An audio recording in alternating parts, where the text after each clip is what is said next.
I'm 90 years old now, and this is something I've only just learned how to say. I spent almost 60 years of my life assuming my husband knew how much I loved him. Not because I didn't feel it, not because it wasn't real, but because I believed love, once established, didn't need to be spoken aloud. At this age, you start telling the truth differently, not dramatically, not angrily, just honestly, because there isn't much time left to decorate things. People look at long marriages and imagine they're built on grand moments, proposals, anniversaries, vows repeated and renewed. That wasn't us. Our marriage was quiet, dependable, the kind people admired because nothing ever seemed to go wrong. We paid bills on time. We raised our children without chaos. We showed up where we were supposed to. We didn't yell. We didn't storm out. We didn't threaten to leave. I thought that meant we were doing it right. I met him when I was young enough to still believe stability was the same thing as safety. He wasn't loud or charming. He didn't sweep me off my feet. He was steady. He listened. He didn't make promises he couldn't keep. That mattered to me more than romance ever did.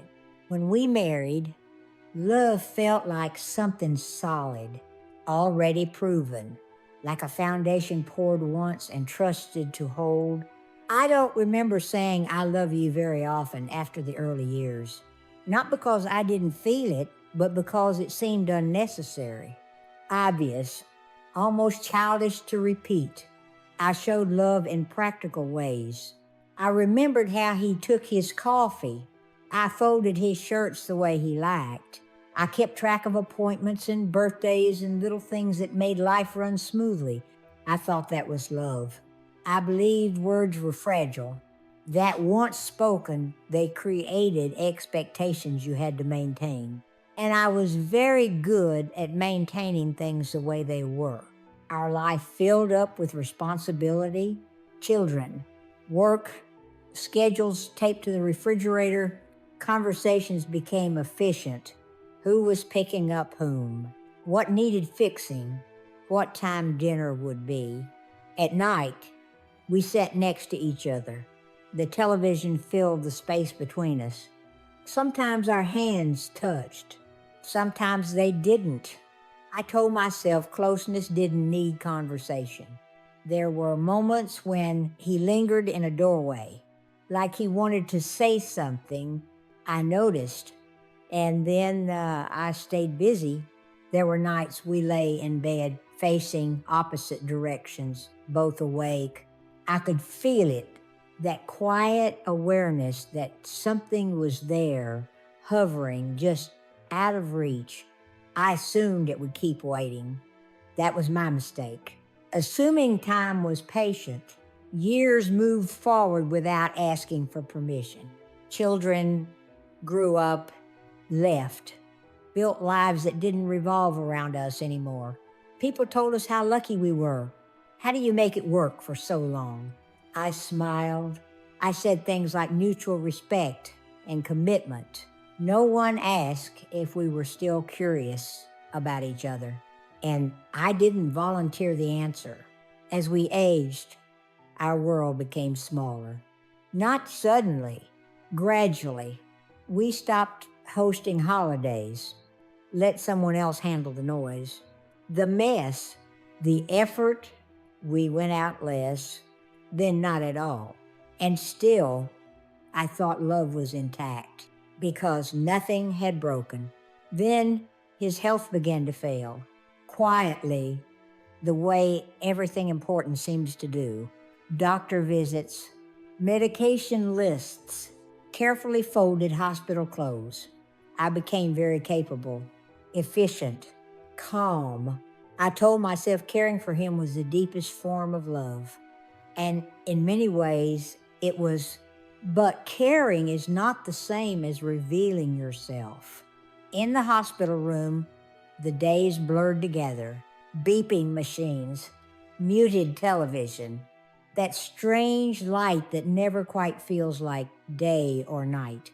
We talked about practical things, the house, paperwork, who would call whom. I kept my voice steady, reassuring. That had always been my role. The evening before he died, the room felt different, slower, as if time itself had taken a seat. He watched me for a long moment, longer than usual. I asked if he was comfortable, if he needed anything. He shook his head. Then he said, very quietly, I always wondered if you knew how much I loved you. It wasn't accusation. It wasn't anger. It was curiosity that had waited too long. My first instinct was to reassure him. To smooth it over, I smiled. I said, of course I knew we had a good life. I said the practiced words, the safe ones. He nodded, closed his eyes. I told myself we would talk again, that there would be another moment. There wasn't. He was gone by morning. That sentence came home with me, sat in the chair across from mine, followed me through the rooms. At first, I pushed it away, told myself he was tired, that it didn't mean what it sounded like. But time is ruthless with excuses.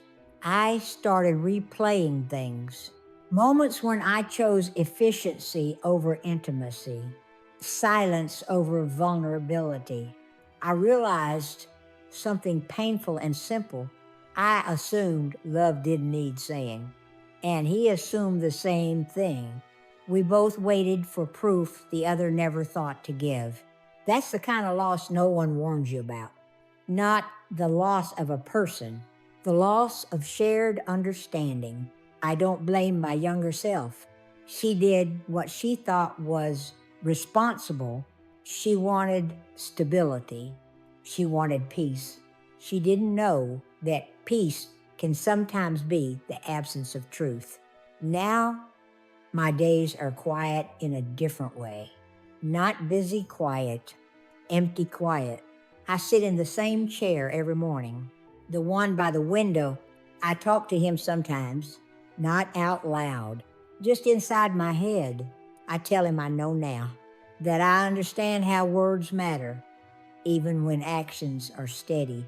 That love can exist for decades and still go unfelt if it's never named. I don't know if that brings him peace, but it brings me honesty. There are things you carry at this age that no one sees. Sentences that replay. Moments you would trade years to revisit. I'm not here to give advice. I don't believe in it much anymore. I'm just telling you what it feels like to look back and realize assumption is a fragile thing to build a life on. Love doesn't always need grand gestures, but sometimes it needs words. Simple ones, uncomfortable ones. I spent 60 years believing silence meant understanding. Now I know it often means waiting. I'm 90 years old. My world is small, but this truth feels large enough to say out loud, and that's all I have left to give.